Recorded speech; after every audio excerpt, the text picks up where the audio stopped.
Kumusta mga kaibigan? Ikinagagalak namin kayong makapiling muli para sa isa na namang masigasig na pananaliksik ng Aklat ni Mormon para sa linggong ito. Para po sa mga nakikinig sa Nate, Talk to His Friends About Jesus, ikinagagalak din namin kayong makapiling sa podcast na ito o sa channel na ito. Dito po, ngayong linggo, pag-uusapan natin naman yung karanasan ni Nephi.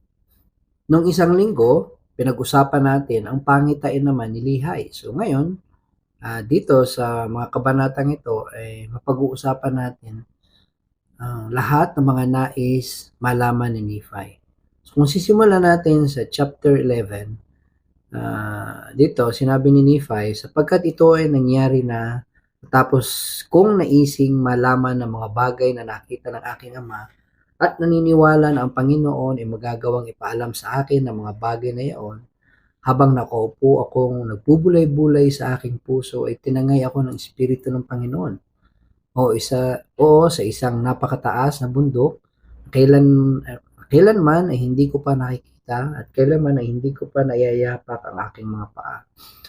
Dito sa umpisa pa lang, pinakita na ni Nephi ang kanyang hangarin at kung ano yung gusto niya malaman. At ipinakita din yung pananampalataya niya. Kasi nga, naniniwala siya na gagawin ng Panginoon, ipaalam sa kanya mga bagay na gusto niyang malaman. No? At ano yung nangyari? Ang Espiritu, may sinabi sa kanya ng Espiritu sa verse 2, dinggin, ano ang ninanais mo? Maganda yung talakayan dito. Sinagot siya, nais ko pong mamasdan ng mga bagay na nakita ng aking mga ama. So, una, naikwento na sa kanya yung nung tatay niya kung ano yung naging kapangitain niya. Pero gusto pa rin niyang makita sa sarili niya. No? Kung itutuloy natin, dito, nagkaroon sila ng mga talakayan sa mga sumusunod na mga bersikulo, pero gusto ko tumalon tayo doon sa verse 10. No? Noong tinanong niya, nung naipakita nung Espiritu, yung punong kahoy at yung bunga nito, ano ibig sabihin,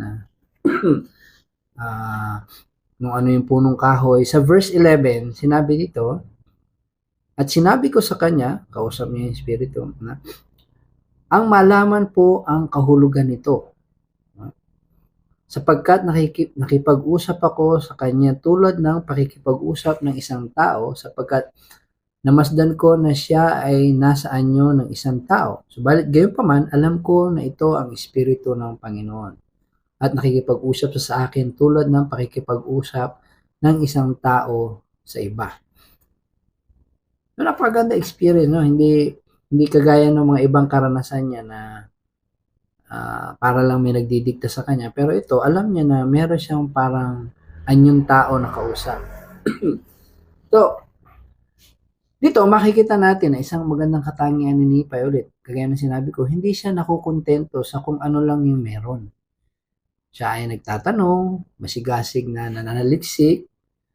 Ang isa sa mga paulit-ulit na parirala o phrases sa Biblia na makikita natin ay yung salitang magtanong at ikaw ay makakatanggap ng sagot. Pero bihira yata natin gawin yun. Yung magtanong. Si Nephi, palagi niya itong ginagawa at matagumpay siyang nakakatanggap ng mga sagot. Tuloy natin. Sabi dito, ito yung nangyari na sinabi niya sa akin, tingnan. At tumingin ako, nasawari titingin sa kanya, at hindi ko siya nakita sapagkat lumisan siya mula sa aking harapan. At ito ay nangyari na tumingin ako at namasdan ang dakilang lungsod ng Jerusalem at ito pang mga lungsod. Nasa verse 30 na po tayo. At namasdan ko ang lungsod ng Nazaret at ang lungsod ng Nazaret ay namasdan ko ang isang birhen at siya ay napakaganda at napakaputi. At ito ay nangyari na nakita kong bumukas ang kalangitan ng isang anghel na bumaba at tumayo sa aking harapan at sinabi niya sa akin, Nephi, ano ang namamasdan mo? So ito ang isang kakaiba sa pagtuturo ng espiritu sa kanya, no? Kumpara dun sa ibang propeta sa Biblia, no? Meron silang tanungan, meron silang diskusyon. No, hindi lang yung anghel lang yung nagsasalita. Binibigyan din niya ng pagkakataon na magpaliwanag si Nipay o malaman kung ano yung nalalaman niya. No? Tapos, dito, tinatrato na ng espiritu na siguro matured na si Nephi, marami na siyang, may mga nalalaman na siya. Doon sa nalalaman niya, doon nagdadagdag ng karunungan yung espiritu na kausap niya. Ayan, sabi dito, kung itutuloy natin, sa verse 17, nagtanungan ulit sila. Sige, anuhin natin yung tanungan nila. Dito sa verse 16, at sinabi niya sa akin, nalalaman mo ba ang pagpapakababa ng Diyos? Sinagot niya sa 17, at sinabi ko sa kanya, alam ko pong mahal niya ang kanyang mga anak. Gayunpaman, hindi ko po nalalaman ang ibig sabihin ng lahat ng bagay. O dito, makikita natin na hindi mapagkunwari si Nephi, na marami na siyang alam. So, matapat siyang sumasagot sa limitasyon ng kanyang nalalaman. Kaya huwag tayong matakot magtanong at huwag din tayong magpakunwari dahil matagal na tayo sa simbahan. Baka iniisip natin na dahil matagal na tayo sa simbahan, marami na tayong alam. Hindi. Hindi masamang sabihin na hindi natin alam or ito lang yung pagkakaintindi ko. No? Sige. Kung itutuloy natin sa verse 21, so medyo tumatalon ako, no, kasi ang mga pag-uusap nila magandang na i-portray doon sa Book of Mormon video. Kung mapapanood nyo yung vision ni Nephi, maganda yung pagkaka-portray nila doon sa kaya minumungkahi ko na panoorin nyo din yun para mas lalong ninyong sa isip ang mga pangyayari dito sa pag-uusap niya ng espiritu. No? Sa 21, so, at sinabi sa akin ng anghel, ayan, mapapansin nyo, ayan, sa 21, dito, sinabi sa akin ng anghel, masdan ang kordero ng Diyos. Oo, maging ang anak na walang hanggang ama, nalalaman mo na ba ang kahulugan ng punong kahoy na nakita ng iyong ama? At sinagot ko siya, sinabing, opo, ito ang pag-ibig ng Diyos na laganap sa puso ng mga anak ng tao. Kaya nga ito ang kanais-nais sa lahat ng bagay. At nangusap siya sa akin sinasabing, oo, ang nakagagalak sa kaluluwa. Lalim ng Tagalog, nabubulol ako doon sa Tagalog. Anyway, nung nabasa ko itong mga bersikulong ito, muling nagbalik sa akin yung karanasan ko nung nasa mission pa ako. Bago ko nag-mission at nung nasa mission na ako, masyado akong nakatutok dun sa pag-aaral ng katotohanan na ibabahagi ko o paano ko may papaliwanag na maayos sa mga tao. No? So wala naman akong nararamdamang mali doon sa ginawa ko, pero naramdaman ko nung habang binasa ko uli itong chapter na to, na may mas magandang mensahe pala sana akong maipararating sa mga tao na tinuturuan ko noon at hanggang sa ngayon. May dadagdag doon sa mga pinaghandaan ko. At yun ang ibalita sa mga tao o iparamdam sa mga tao yung pag-ibig ng Diyos. No? So, naramdaman kong muli ang pag-ibig ng Diyos habang binabasa ko itong mga talatang ito. So, kagaya ni Lehi, no? Nung kinain niya yung prutas, naramdaman niya yung pag-ibig ng Diyos. Naging maganda, magaan yung pakiramdam niya. Bakit hindi yun ang ibahagi natin? Yung mga bagay na nararamdaman natin sa simbahan o sa pagbabasa itong mga talatang ito, di ba? Sa mga sumusunod na mga talata, dito ipinakita ng anghel o ng Espiritu ng Panginoon ang propesiya sa mga mangyayari kay Hesukristo sa pagbisita niya dito sa lupa ng mga panahong yun. No? Ito, ang kagandahan dito,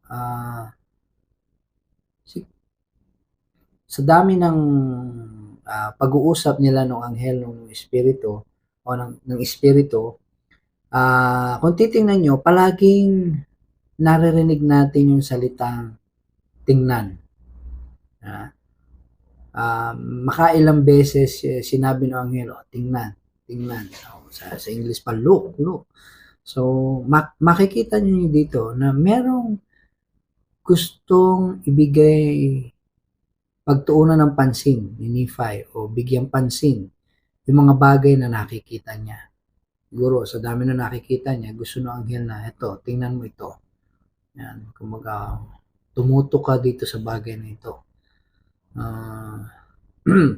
May mga kahalintulad din na karanasan si Juan sa aklat ng pahayag o yung Revelation, kung saan dinala siya ng anghel at tinuro ang mga bagay upang maakit ang kanyang atensyon.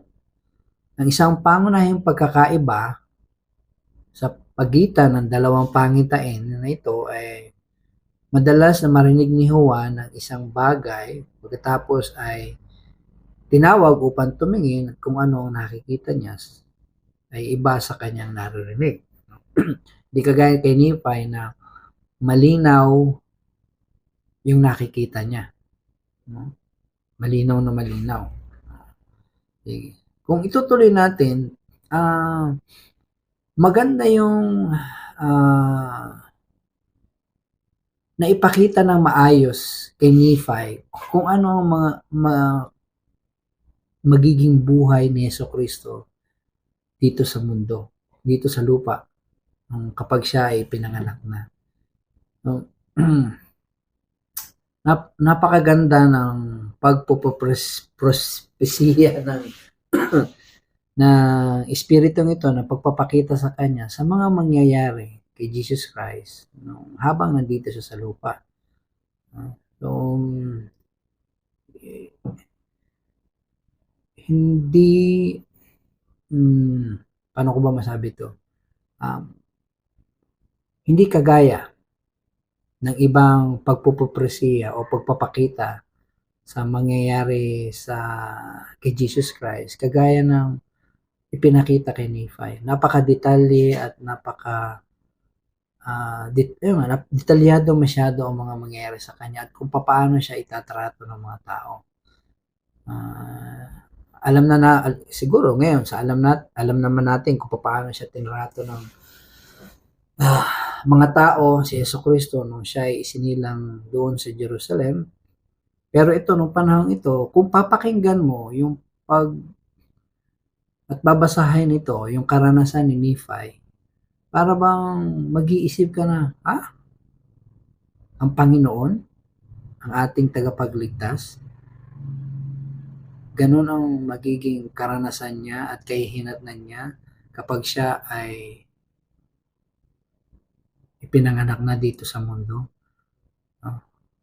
Itatakwil siya ng mga taong inilagaan niya. Mga ganun ba? Huhusgahan siya ng mga taong tinuruan niya at naging tagasunod niya. Di para bang mag-iisip tayo na parang kakaiba yata. Pero tayo, alam naman natin kasi nangyari na nga yan. Pero nung panahon ni Nephi, kapag mababasa mo ito, para bang mapapataas ka ng kilay. Sandali, bakit ganun yung gagawin nila?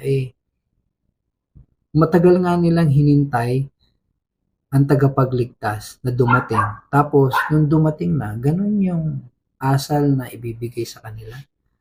O itatrato ang ating Panginoon at huhusgahan sila. So, yun may pagkakaiba. May pagkakaiba yung tayo na alam na natin nangyari at ito na pinapakita sa kanila noon na hindi pa ito nangyayari. So, kung mapapansin nyo, may pagkakaiba kung babasahin mo ito na hindi pa nangyayari o mapapakinggan mo ito na hindi pa nangyayari at nabasa mo na nangyari na. Medyo magulo yung paliwanag ko, pero yun ang gusto kong sabihin sa inyo. Kung makikita ito ng isang mambabasa. So, dito, kung itutuloy natin, sa chapter 12, kung magpapatuloy tayo, sa chapter 11, ipinakita yung mga mangyayari sa ating tagapagligtas doon para maramdaman ni Nephi ang pagmamahal ng Panginoon. Ano yung mga dadanasin ng ating tagapagligtas, ang ating Panginoon sa kamay ng mga taong naghihintay sa Kanya. Dito sa chapter 12, sa kabanatang ito, maraming propesiya na pinakita yung anghel sa kanya patungkol sa mga binhi ni Nephi. So napakamagandang pribilehiyo ito na makita kung ano yung mangyayari sa kanyang mga binhi, sa kanyang mga angkan. Pero nakakalungkot din na makita niya na may mga magandang nangyari. Sa kahuli-hulihan, may mga nakakalungkot din na pangyayari na tatalikod ang mga tao matapos ang ilang daang taon ng pagiging mabuti nila. Hindi ko na po masyadong tatalakayin itong chapter 12. Ito po ay nakatutok sa mga mangyayari sa mga Nephites sa lupang pangako. Kung ano mangyayari sa kanya doon. Ang kanilang pagtaas at pagbagsak ay nagdidepende sa kanilang mga pakikinig or pakikitungo sa kanilang mga kapwa-tao. So kung papatuloy po tayo dito sa chapter 13, dito, siguro magsimula tayo sa verse, simulan natin siguro sa umpisa. Sa 1, at ito ay nangyari na nangusap sa akin ang anghel, sinasabing, tingnan, at tumingin ako at namasdan ng maraming bansa at kaharian. At sinabi ng anghel sa akin, ano ang namamasdan mo? At aking sinabi, namasdan ko ang maraming bansa at kaharian. So nakikita na niya yung future, sabi nga niya, hinaharap. At sinabi niya sa akin, ito ang mga bansa at kaharian ng mga hintil. At sinabi ng anghel sa akin, masdan ang pagbubuo ng isang simbahan na pinakakarumal-dumal sa lahat ng ibang simbahan na pumapatay sa mga banal ng Diyos, oo, at ang nagpapahirap sa kanila at nanggagapo sa kanila at sisingkawan sila ng singkaw na bakal at hinihila silang pababa tungo sa pagkabihan. So, itong portion na to, itong bahagi nito, ito yung mga bagay na nakita ni Nephi. Ito yung mga nangyari sa mga apostoles, yung mga matapos na si Kristo ay umakyat na sa langit. Sa verse 6, at ito ay nangyari na, namasdan ko itong makapangyarihan at karamal-dumal na simbahan at nakita ko ang diablo na siya ang may tala nito. Nakakatakot, di ba? Verse 7, at nakita ko rin ang ginto, pilak at mga sutla, ang mga eskarlata at may inam na hinabing na lino at lahat ng uri ng mga mamahaling kasuotan. At nakakita ako ng maraming patutot. At nangusap ang anghel sa akin, sinasabing, masdan ang ginto at ang pilak at ang mga sutla at ang mga eskarlata at ang mga maiinam na hinabing lino at ang mga mamahaling kasuotan at mga patutot, ang mga naisin ng makapangyarihan at karumal-dumal na simbahang ito. At dahil din sa papuri ng sanlibutan ay kanilang nilipol ang mga banal ng Diyos at hinihila silang pababa patungo sa pagkakabihag. Dito, siguro pag binabasa 'to iisipin niyo agad, yung simbahang Katoliko. Siguro oo, nung mga unang panahon, nung sabi nga nung Dark Ages, kasi nangyari kasi talaga siya, eh. Nangyari ang mga bagay na ito nung mga Dark Ages, tinatawag. Pero dito, yun nga, iikot agad na, siguro hindi lang yun, marami kayong mga simbahan na maiisip kung sino yung binibigkas ni Nephi o nung anghel dito sa mga talatang ito. So, iikot na yan. Bukod sa simbahang Katoliko nung unang panahon, iisip pa kayo ng mga iba't iba pang simbahan. Pero tingnan nyo, gagamitin ni Nephi ang simbahan ng iba kaysa sa kung paano natin ginagamit ang salitang simbahan o sa salitang Grego pa, isang pagpupulong. No? So, ginagamit din ang terminong ito, yung ibig sabihin, yung salitang simbahan, para sa isang assembly o collective body. So, hindi po ibig sabihin na sinabing simbahan, building yun, o chapel, mga ganon, o isang organisasyon. So, ginagamit ni Nipa yung simbahan din para pinasimple nito ang mga bagay o gumagawa ng malinis na argumento. Ibig sabihin, yun yung term na ginamit ni Nephi. So, madalit sabi. So, kaya nga medyo minsan nagiging magulo, inaakala. Nagiging literal minsan yung translation natin kapag sinabing simbahan. Ngunit, karaniwang magkakaroon ng mga grupo ng mga tao na sumasalungat sa mga magagandang gawain ng Panginoon. So, makikilala mo sila sa kanilang paggamit ng pera, kasarian, kapangyarihan, at pagtanggap upang makakuha ng kontrol. So, again, ulitin ko po na hindi lang simbahan, may mga organisasyon din na ito yung pakay nila o yung tutok nilang gawin. So, ngayon, meron na siguro mga simbahan na nasa isip nyo na akma dun sa sinasabi ni Nephi sa panahon ngayon. Sigurado yan.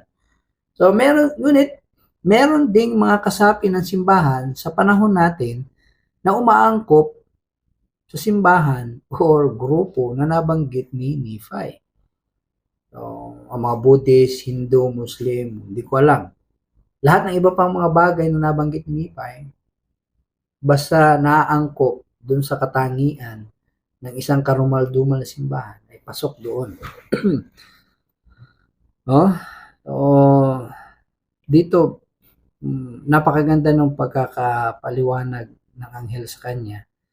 At kumbaga nagbigay babala na ito yung simbahan na sisira sa simbahan ng Panginoon. So kung itutuloy natin, dito bago sa mga sumusunod na talata, again, panoorin po ninyo yung video para makita nyo. May pinakitang libro dito, aklat, ang kanyang ang anghel sa kanya. Dito sa verse 19, sabi dito, at ako si Nephi, sa chapter na po tayo, sa chapter 13. At ako si Nephi ay namasdan na ang mga hintil na nagsitakas mula sa pagkabihag ay nakaligtas sa pamamagitan ng kapangyarihan ng Diyos mula sa mga kamay ng lahat ng iba pang bansa. At ito nangyari na ako si Nephi ay namasdan na sila ay umunlad sa lupain. At namasdan ko ang isang aklat at ito ay dala-dala nila. Ano kaya yun? At 21, at sinabi sa akin ang anghel, nalalaman mo ba ang kahulugan ng aklat?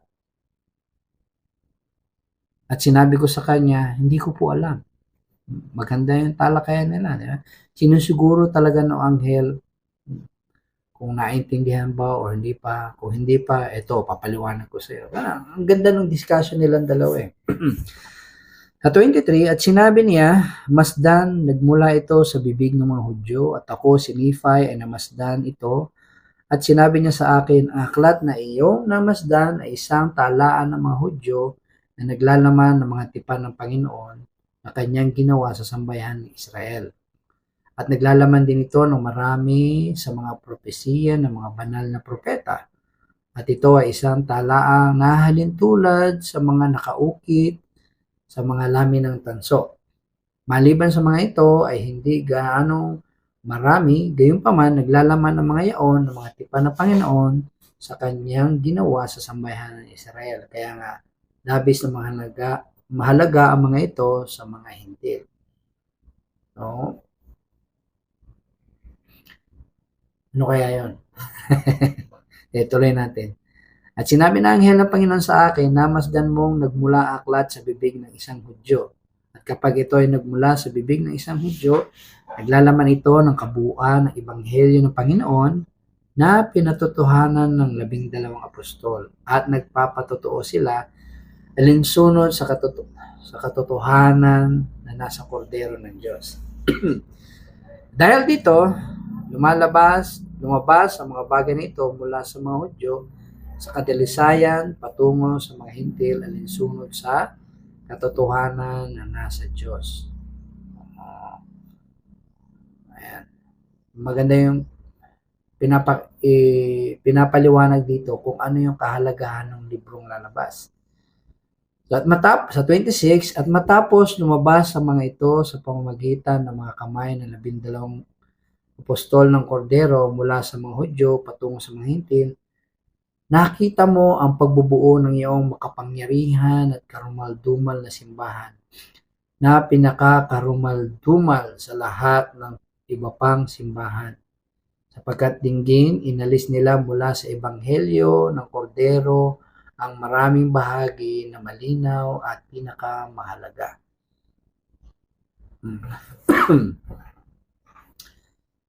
So, di ba? Sinabi nga niya, yung libro, kahalintulad dun sa lamin ng tanso. Ano ba yung breastplate? Yung Old Testament. So, pero yun nga, sinabi din dito, nilinaw na yung librong iyon, merong ginawa yung mga tao. O yung karumal-dumal na simbahan. Kung itutuloy natin, sabi niya, inalis nila mula sa Ebanghelyo ng Kordero sa maraming bahagi na malinaw at pinakamahalaga. At marami rin sa mga tipan ng Panginoon ang inalis nila. Kaya nga, maraming tao ang nalilito sa pagbabasa ng Biblia kasi nga maraming katotohanan at mga importanteng bagay ang nawala doon along the way. Sa 27, at ang lahat ng ito ay ginawa nila upang mabaluktot nila ang mga matuwid na landas ng Panginoon upang mabulag nila ang mga mata at mapatigas ang puso ng mga anak ng tao. So dito, merong pagkakaiba ang sinadyang baguhin o alisin ng ilang mga bagay na napakahalaga para sa mas maging naayon sa kanilang gusto. At yung isang may kakulangan sa pagsasalin o pagtatranslate. No? Alamin natin na may pagkakaiba yung dalawang yun. Ulitin ko, yung isa, may sadyang inalis ng mga mahalaga. Yung isa, dahil meron siyang kakulangan sa yung knowledge niya sa pagsasalin o pagtatranslate, kaya may mga nawala. Dalawa yun. Merong sinadya at merong isang hindi sinasadya sa pagsasalin. Pero nga, dahil meron talaga silang ginawa at inalis. Ang nilagay na nila yun kung ano yung makakapabor sa kanila. Sa 28, ano pat nakita mo matapos lumabas ang aklat sa mga kamay ng makapangyarihan at karumadumang simbahan na maraming malinaw at mahalagang bagay ang nawala sa aklat ng Kordero ng Diyos. So, hawak na ng libro, pero kulang-kulang. Sige. Tuloy natin. At matapos na mawala ang malinaw at mahalagang bagay nito, ay kumalat ito sa lahat ng bansa ng mga Hintil. At matapos itong kumalat sa lahat ng bansa ng mga Hintil o maging sa kabila ng maraming katubigan na nakita mo sa mga Hintil na nagsitaka sa pagkakabihag, nakita mo dahil sa maraming malinaw at mahalagang bagay na inalis mula sa aklat, na malinaw sa pangunawa ng mga anak ng tao alinsunod sa kalinawan ng kordero ng Diyos. Dahil sa mga bagay na ito na inalis mula sa ebanghelyo ng kordero ng Diyos, lubhang marami ang nangatisod. Oo, kung kaya't nagkaroon ng malaking kapangyarihan si Satanas sa kanila. Maganda yung sinabi dito, natisod. Hindi naman sila sadyang masama na natisod lang. Pwede pa naman silang tumayo. Sa 30, gayunpaman, namamasdan mo na ang mga hintil na nagsitakas sa pagkakabihag at tinakila ang kapangyarihan ng Diyos sa lahat ng iba pang bansa, sa ibabaw ng lupaing pinili sa lahat ng iba pang lupain, na lupaing tinipan ng Panginoon Diyos sa inyong Ama at tatanggapin ng kanyang mga binhi bilang lupaing kanilang mana. Dapat nakita mong hindi pahihintulutan ng Panginoon Diyos na lubusang malipol ng mga hintil ang pagkakahalo ng iyong mga binhi na nasa inyong mga kapatid. Hindi niya pinahintulutang lipunin ng mga hintil ang mga binhi ng inyong mga kapatid. So, maganda dito yung tungo ng istorya ng Anghel. Hindi pahihintulutan ng Panginoon ng Diyos na ang mga hintil ay manatili magpakailanman sa mga iyong kakilabot na kalagayan ng pagkabulag na iyong napagmasdan na kanilang kinasasadlakan. Dahil sa malilinaw at pinakamahalagang bahagi ng ebanghelyo ng kordero ng Diyos na pinagkait na iyong karumal-dumal na simbahan na ang pagkakabuo ay nakita mo. Kaya nga, wingi ka ng kordero ng Diyos, maging maawain ako sa mga hintil sa pagdalaw sa mga labi ng sambayan ng Israel sa dakilang paghuhukom. Ayan. So, pinagpatuloy pa niya yung kung ano ba yung mangyayari. Kung itutuloy natin sa 38, ayan. So, dito, maganda na yung nagiging transition nung paglalabas ng Book of Mormon. Sabi dito, at ito ay nangyari na namasdan ko ang mga labi ng mga binhi ng aking mga kapatid at gayon din ang aklat ng kordero ng Diyos na nagmula sa bibig ng mga Hudyo, na ito ay lumabas mula sa mga hintil patungo sa mga labi ng mga binhi ng aking mga kapatid. At matapos nilang matanggap ito ay nakamalas ako ng iba pang mga aklat na lumabas sa pamamagitan ng kapangyarihan ng kordero mula sa mga hintil patungo sa kanila, sa ikahihikayat ng mga hintil at ng mga labi ng mga binhi ng aking mga kapatid, at gayon din ng mga Hudyo na nakakalat sa lahat ng dako ng mundo, na ang mga talaan ng mga propeta at ng 12 apostol ng kordero ay totoo. Dito, ipinapaliwanag na sa atin, nakikita natin, ito yung coming forth ng Book of Mormon. Dito natin nakikita kung gaano kahalaga ang mga isinulat nila ng kanyang mga binhi. Para din sa kanyang mga binhi. Dun sa verse 40, at nangusap ang anghel sa akin, sinasabing ang mga huling talaang ito na nakita mo sa mga hintil ang magpapatibay sa katotohanan ng una na nagmula sa 12 apostol ng kordero, at ipaalam ang malilinaw at mahalagang bagay na inalis sa mga yaon, at ipaalam sa lahat ng lahi, wika at tao ng kordero ng Diyos, ang anak ng amang walang hanggan at tagapagligtas ng sanlibutan, at ang lahat ng tao ay kinakailangan lumapit sa kanya o sila ay hindi maaaring maligtas. Napakaganda ng sinabi dito sa verse 14. No? Nilinaw na ang layunin ng aklat ni Mormon is hindi para kontrahin yung nauna. Ano ba yung nauna? Ang naunang binuong libro sa mga Gentiles, para sa mga Gentiles, is yung Bible. So, hindi pa kasi Bible ang tawag noon eh. So, kung maalala natin, ang Biblia ay isang compilation of books, pinagsama-samang libro. Yun nga lang, maraming nawala. Kaya dito, pinapaliwanag na ang Aklat ni Mormon o yung mga sinulat nila ang tutulong para maibalik kung ano yung mga nawala.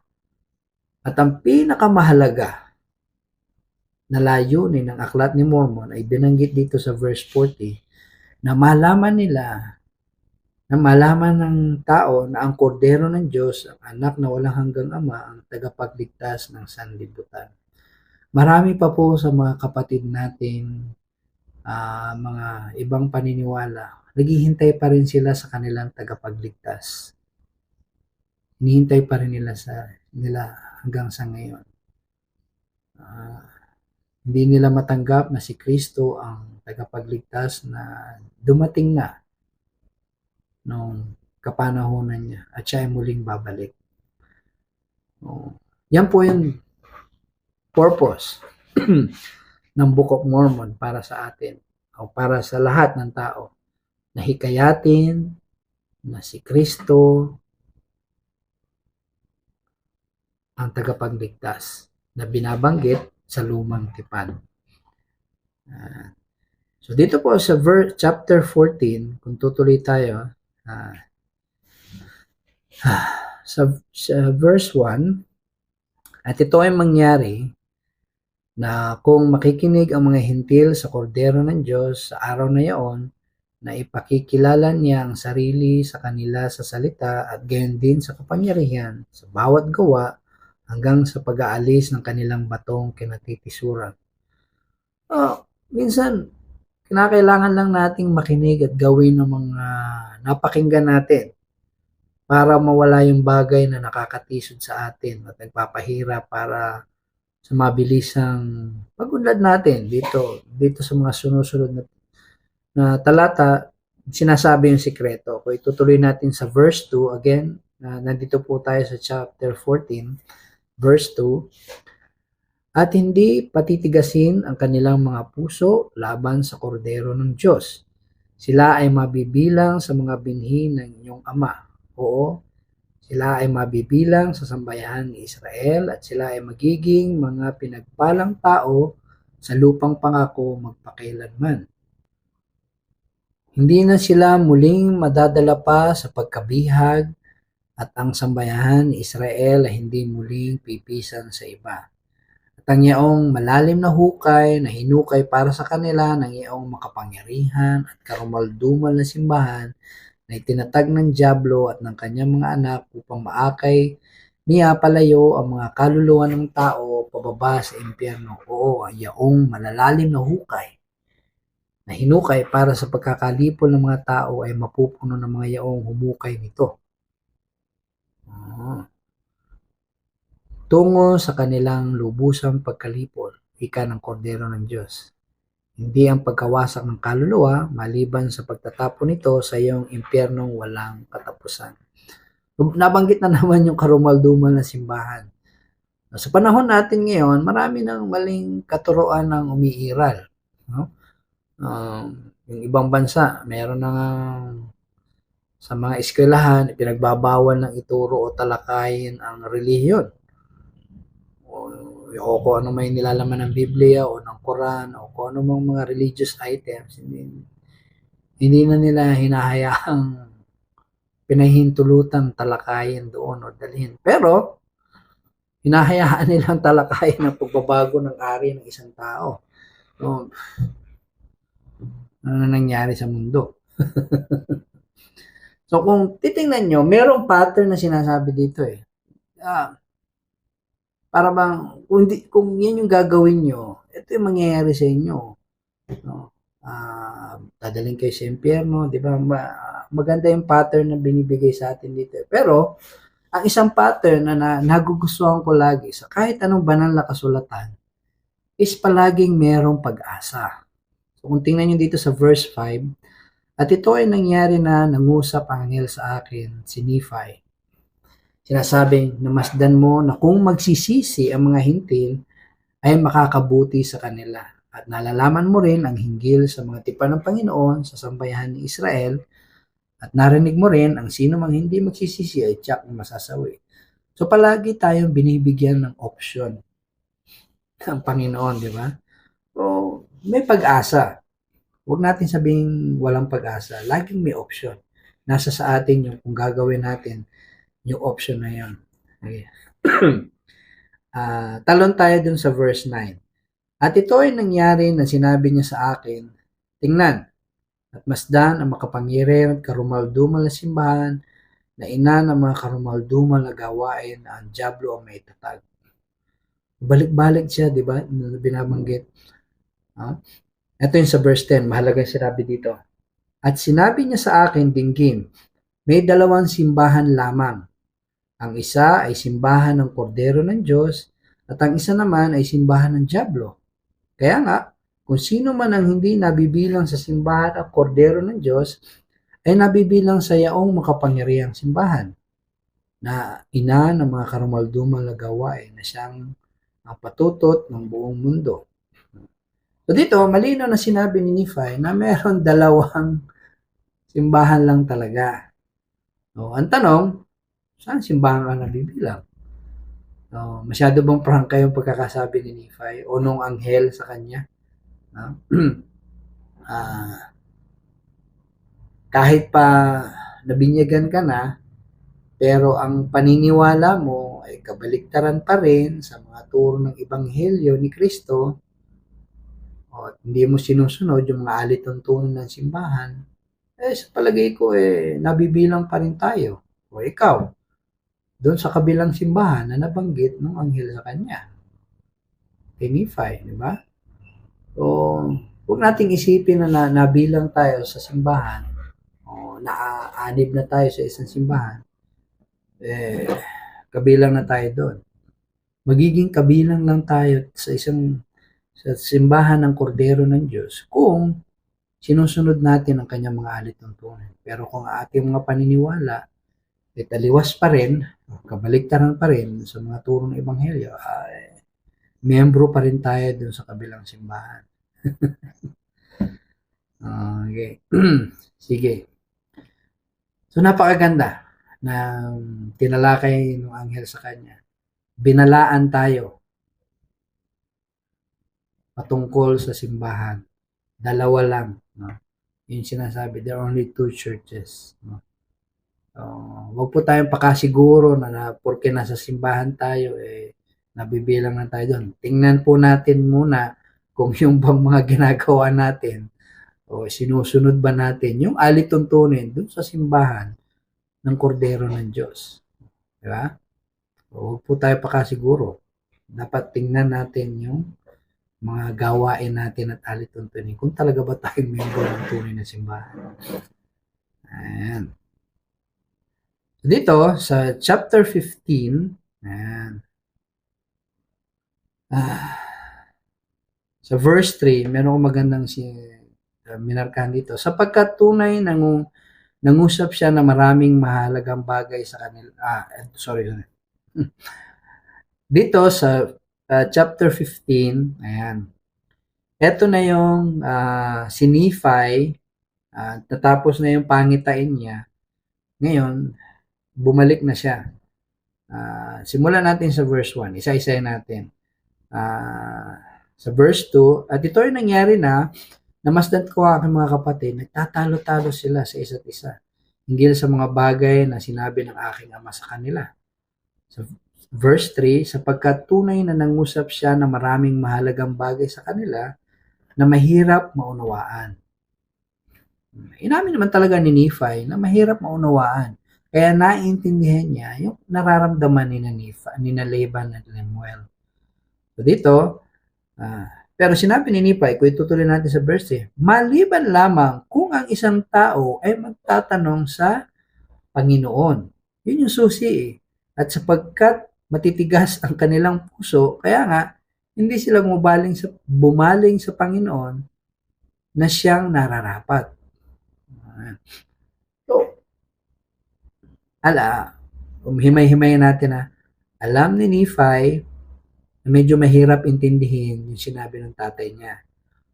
Pero, alam din ni Nephi na ang solusyon is yung magtanong sa Panginoon. Pero yun nga, Ginawa ba ni na Leman at Lemuel? Hindi. So, kaya nga doon sa verse 8, kasi nga sabi ni Nibay, at sinabi ko sa kanila, nagtanong ba kayo sa Panginoon? So, yan. Tatanong ko din yan sa inyo. Nung nabasa nyo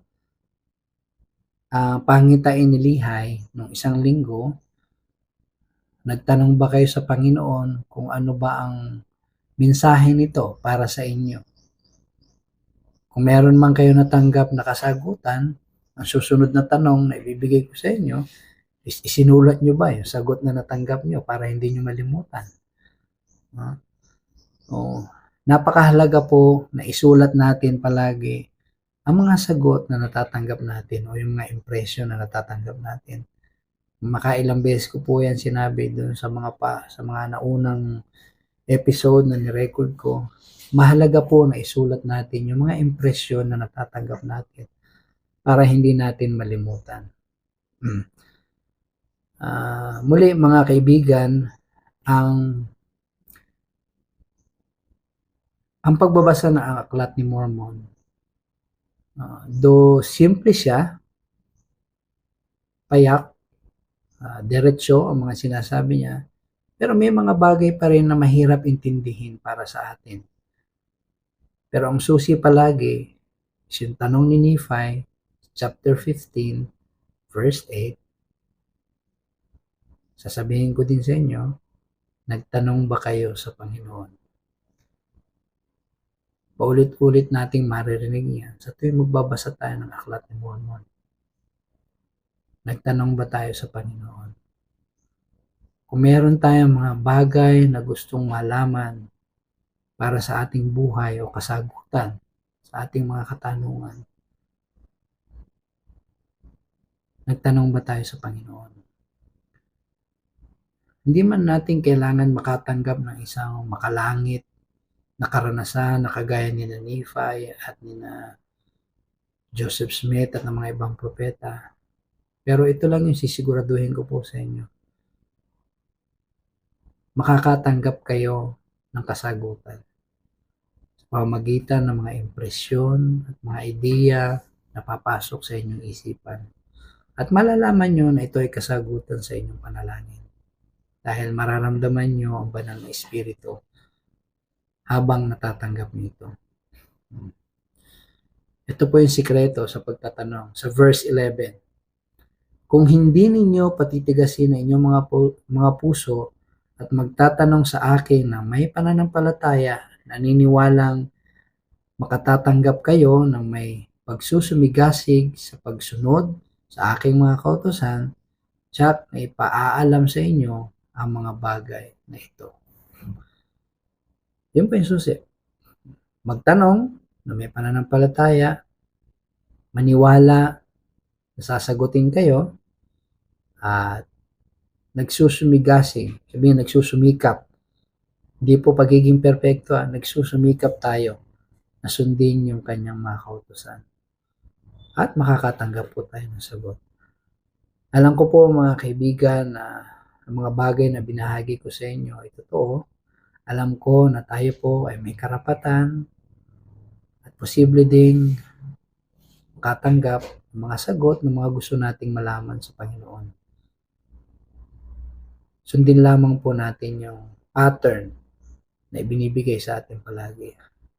Magtanong, manampalataya, at magsumikap na sumunod sa kautusan ng Panginoon. At kayo po ay sasagutin sa inyong mga hangarin. Sa pangalan ni Kristo, Amen. Ayan, hanggang sa muli, hanggang sa susunod na linggo, mga kaibigan, ito na naman po ang isang masigasig na pananaliksik sa Aklat ni Mormon para sa ating Come Follow Me. So, para bilang pasasalamat po sa mga nakikinig sa aking talakayan o balitaktakan tuwing linggo o linggo-linggo, maaari niyo po ipakita inyong pasasalamat sa pagbabahagi nito o mag-share nito sa mga iba pang nais makinig sa isang talakayan sa wikang Tagalog na bihira ninyong maririnig ngayon. At gano'n din po, yung si Nate Talks to His Friends About Jesus na podcast, nasa Spotify din siya, maganda din po yon. Pwede nyo din pong ibahagi doon. So, hanggang sa muli mga kaibigan, ito po si kaibigan yung si Makoy Crisanto. Kita-kita po muli tayo hanggang sa susunod na linggo.